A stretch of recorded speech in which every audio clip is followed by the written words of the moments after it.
uniforms, each soldier must be prepared to assume the respective responsibilities of his colleagues should it become necessary. Now, I understand these guys have done some work with us, but I don't know if we taught them how to do that, as far as putting a buddy next to a target and shooting that.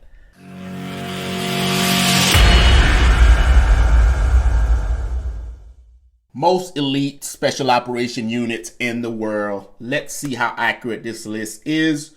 Retired U.S. Army Green Beret here. If you're interested in going and becoming a Green Beret, greenberetchronicles.com. Check it out. Let's get into this.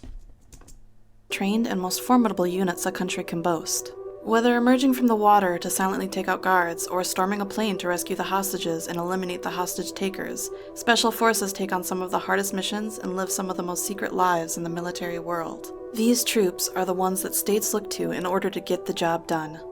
Let's get started. Black Storks, Pakistan. The Special Service Group, SSG, is better known in the country as the Black Storks because of the commando's unique headgear. Their training reportedly includes a 36-mile march in 12 hours and a 5-mile run in 50 minutes in full gear. Only about 5% of recruits make it through to the Pakistan SSG due to the tough nature of this 9-month training course. Now, the attrition rate is on par with that of the United States, right? 5% is not uncommon as far as the amount of people that actually makes it through our training. Whether it's a Green Beret, SEALs, Combat Controller, that number is pretty accurate. Which also includes extensive hand-to-hand combat and an airborne school. The Black Storks are trained for a variety of environments, including mountain, desert, jungle, and underwater. During the early Cold War, they trained and served alongside U.S. Special Forces, and more recently, the Storks have focused on local anti-terrorist operations, counterinsurgency, and intelligence collection. In October 2009, the commando stormed an office building and rescued 39 people taken hostage by suspected Taliban militants after an attack on the Army's headquarters. JTF-2, Canada. Now, back in the Cold War, we did some training with those guys as Green Berets, so more than likely their pipeline, their selection is based on our doctrine. It wouldn't surprise me if we had a hand in actually building out their qualification course and if they're closely modeled after Green Berets, because that's one of the missions that we do the most is train, assist, and advise, right? So we go to a foreign country, conduct a JSET, help them run their qualification course, their selection, so on and so forth. So it wouldn't surprise me at all if they are organized pretty similar to that of a Green Beret. Number 9. JFT-2 stands for Joint Task Force 2, and it's the jewel in the crown of Canada's Special Forces. They deployed to Vancouver in 2010, ready to intervene if terrorists took aim at the Winter Olympics. This group is trained to handle chemical, biological, radiological, and nuclear threats against the worst-case scenario, when a terror strike proves more than local police forces can handle. It's a unit that can be deployed against a wide spectrum of issues or crises, and it can be very low signature. Created in 1993, JTF-2 expanded to several hundred members following the 9/11 terrorist attacks, and has the most confirmed kills of terrorists in the world, having killed over 100 top-ranked Al-Qaeda members. So Joint Task Force typically means there's other special operation units inside this entity. Kind of like JSOC is a Joint Special Operations Command consisting of Delta Force, SEALs, Combat Controllers, so on and so forth. So JTF-2, more than likely there's a plethora of special operation units from Canada. They come together to make this unit. And then to say that they killed more terrorists since 9/11, even more so than Delta and some of these other entities out there, that's questionable in my book. Let's keep watching. All of its operations are shrouded in secrecy, and in some cases were even unknown to the Canadian government. Alpha Group, Russia. Now, what about Spetsnaz? Well, to keep it simple, Spetsnaz is a general term for all Russian special forces. Within the Russian special forces, Alpha Group is as bad as they come. The KGB created this elite group in 1974, and it is believed some of this damn training that these guys do, I don't know why they do it. Like running across your buddy's belly while he's laying down. I don't get it, nor am I going to attempt to understand why they do what they do. Believe that it operates under the directive of the top leadership in Russia, which is why most of its operations are classified. This force came to fame during the invasion of Afghanistan, during which members of Alpha stormed the presidential palace in Kabul, killing everybody in the building in the blink of an eye. In 1985, A group from this unit was dispatched to Beirut to try and rescue 4 Soviet diplomats. When the diplomats were killed, Alpha Group allegedly hunted down relatives of the hostage takers and returned them to their families in much smaller pieces to send a message to would-be terrorists. It apparently worked for over 20 years. Pinnacle, Israel. Now that concept is meeting violence with violence. Would we in the United States ever do something like that? I don't know. You let me know. Sayat McCall in Israel. I've actually worked with some of those guys back in 2019. Legit dudes. This Israeli Special Forces is focused in intelligence gathering, and it often operates deep behind enemy lines. In 2003, Israeli taxi driver Ilyahu Giro was kidnapped after transporting 4 Palestinians to Jerusalem in his cab, but the Pinnacle unit located and rescued him from a 3-foot pit in an abandoned factory in a suburb of Ramallah. The most famous of their large-scale operations is Operation Thunderbolt, which came to be after several terrorists had taken hostages on board of an airline which was flown to Uganda. Many hostages were released, but over 100 hostages were kept in the airport terminal building. An assault force of Pinnacle assaulted the position, killing the terrorists and freeing all of the hostages. Now, I will say that these guys do a lot of training with the United States. And by with the United States, I mean Green Berets, Navy SEALs, Delta Force. We do a lot with Israel to make sure that they have the best legit military in that region. All right, let's keep watching. GIGN, France. France's elite counterterrorism teams are some of the finest in the world and have proven their abilities and bravery over decades of dangerous operations. But unlike many anti-terrorist units, GIGN is also used in arrest of dangerous criminals, countering barricade suspects, quelling prison riots, VIP protection, and other high-risk police operations within France or former colonies. Now, this is like their SWAT, essentially, right? Like, GIGN is their version of what we have in the U.S. as, SWAT. They're legit, but I don't know if I would put them on this list of elite special operation soldiers. Since its founding, the GIGN has seen consistent action. Its members are considered absolute masters of hostage rescue and intervention, especially in high-density environments like buses, ships, trains, and airlines. Their faces are not allowed to be photographed fully exposed. Therefore, they're often seen wearing tactical ski masks when operating in public. GIGN is known for innovation in technology applications and tactical methods. Their most famous operation is their assault on Flight 8969, which was an Air France flight that was hijacked on December 24, 1994, by the armed Islamic group in Algeria, where the terrorists murdered 3 passengers with the intention to blow up the plane over the Eiffel Tower in Paris. When the aircraft reached Marseille, the GIGN stormed the plane and killed all 4 hijackers. The bravery of its members comes from their extreme training course. In fact, the training is so extreme that the GIGN has lost more men during training than during their 1,000-plus operations. Now, I don't know if anybody still carries revolvers or if this is just a demo of some sort, but I would grab a Glock or a SIG and actually see how accurate he is with that. And it's some dumb shit right here, man. Like, who in the world would want to shoot at their own buddies, and who in the world would offer to be that guy that's getting shot at? Just because you do this type of training doesn't make you elite. If anything, looking at it makes you an idiot in my book.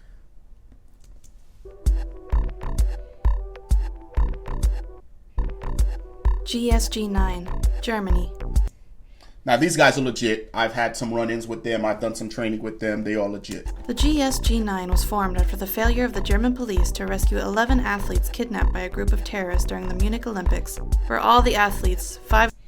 Now, majority of these special operation units, there's a common theme there. Most of them were created due to a major failure within that country's history. Like, if you look at all the special operation units around the world, there's a similar history behind majority of them. 5 of the terrorists and 1 police officer were killed during the rescue attempt. In their first major mission, they took a group of 4 terrorists who had hijacked a Lufthansa flight in Somalia. 3 of the terrorists were killed and the 4th captured during the rescue, but none of the 86 hostages were killed.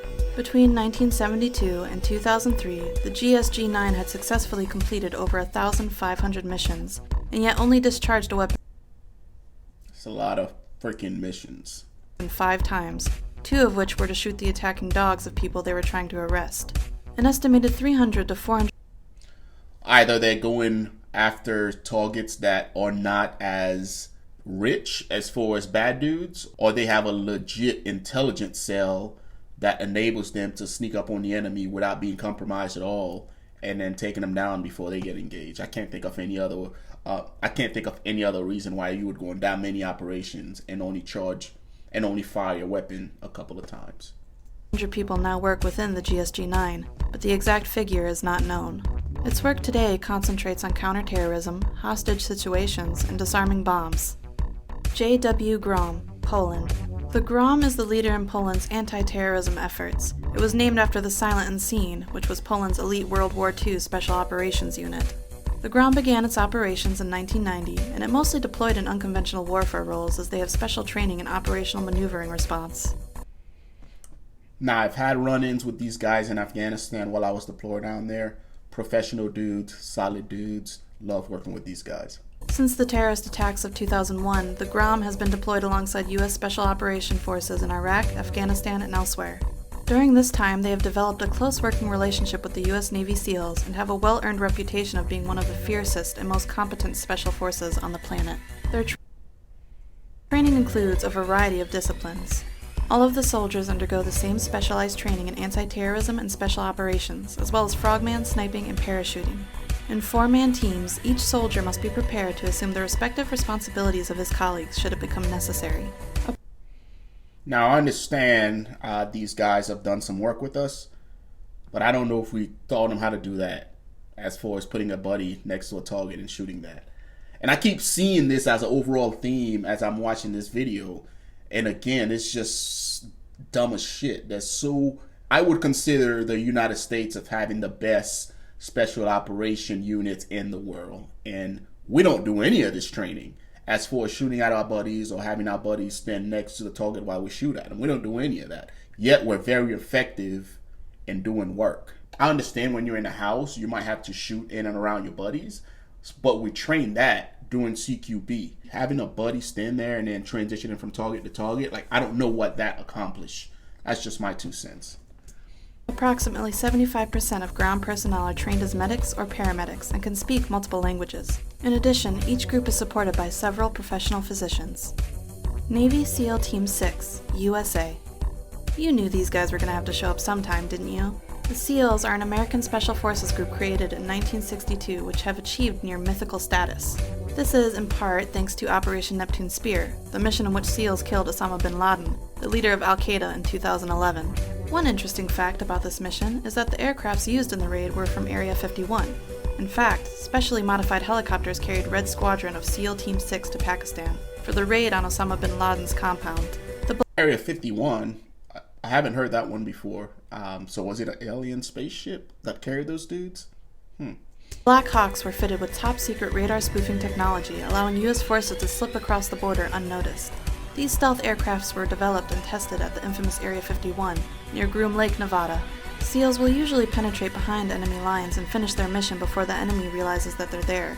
One quality that makes them so effective on land, air, or even at sea. In fact, the word SEAL stands for sea, air, and land, meaning that these soldiers can fight any form of threat, anywhere. The physical and mental strength required to make it in this force is ridiculously high. Training takes over a year, and most applicants can't even get past the physical qualification test, which involves a lot of swimming, push-ups, sit-ups, and running, all accomplished in a very strict time limit. Get past that, and you enter general training. Past that, and you move on to SEAL qualification training, which then opens the door to specialized training. All of this ensures the SEAL members are physically and mentally as tough as nails and capable of undertaking the most difficult operations in the world, wherever that may be. Now, number 3 on the list, I think is a good spot for him. Let me see if the other 2 that I actually have ranked higher actually. Elite special force in Europe can claim to be better than the SAS. The British Special Air Service, known commonly as the SAS, was created in 1941 as a force which could operate behind German and Italian lines and support resistance movements against the occupation forces. The training that a recruit has to go through in order to become part of the SAS is extremely difficult, since in addition to the 40-mile march, the 2-mile swim, and the push-ups and pull-ups, you have to survive in the jungle to learn survival and navigational skills. Now, these guys' training is no joke, guys. Delta Force has adopted a lot of their training and their selection events, And in the US, Delta Force selection is the hardest by far. No competition whatsoever. And then in the UK, SAS selection is by far the hardest selection that their military has. Let's keep watching. After which you endure survival practice. The final test is a 36-hour interrogation session meant to break the candidate's will. Not convinced this is better than the SEALs? It may help you to know that the SAS is also trained by MI5 and MI6 security and intelligence services to undertake counter-espionage operations. It's like having a SEAL and James Bond all rolled into one. Their insignia bears the phrase, "Who dares wins." Number 1. Delta Force, USA. Delta Force is a unit unto itself, composed of members from all branches of the military. The force is armed with cutting-edge weaponry, and its operations remain highly guarded secrets, but you Now, this is exactly what I had at number 1, guys. Delta Force from the United States. Again, premier counterterrorism unit in the entire world. All right, and follow them, like I said, the SAS, and then SEAL Team 6. So top 3 counterterrorism units in the world, rack and stock in the appropriate order. You can bet they're in the vanguard of any American-led operation. Its members are not called soldiers, but operators, and are said to shun the traditional philosophies of military life. They wear civilian clothes and they work for whomever needs them, for the Army, the FBI, and the CIA. It must be said, however, that neither the United States government nor the military officially acknowledges the existence of Delta Force. It's only in recent years that vague references by the government to the group's existence has been allowed to go uncensored. Since its Guys, these guys recruit from the elite of the elite. Like, I've had guys from my personal unit that were just fucking specimen go to this selection process and not make it. inception in 1977, stories of the Delta Force's exploits and missions have leaked out little by little, eventually forming a brief sketch of the unit. However, the group has been criticized for undertaking missions that are on the fringe of regular laws governing the military. This causes some to worry that Delta Force has more power and less accountability than any military organization in a free democracy should. Delta Force is funded out of secret government accounts, away from the public eye, and is believed to answer only to the president, making it one of the most, if not the most, elite special unit in the world. Now, there's a lot of mystery behind that. They don't answer to just the president. They have a command structure just like any other unit within the United States military. Why one of the most when we ranked it as number 1, you might ask? Well, after all, the most elite special forces are the ones that are so secretive that no one knows about their existence.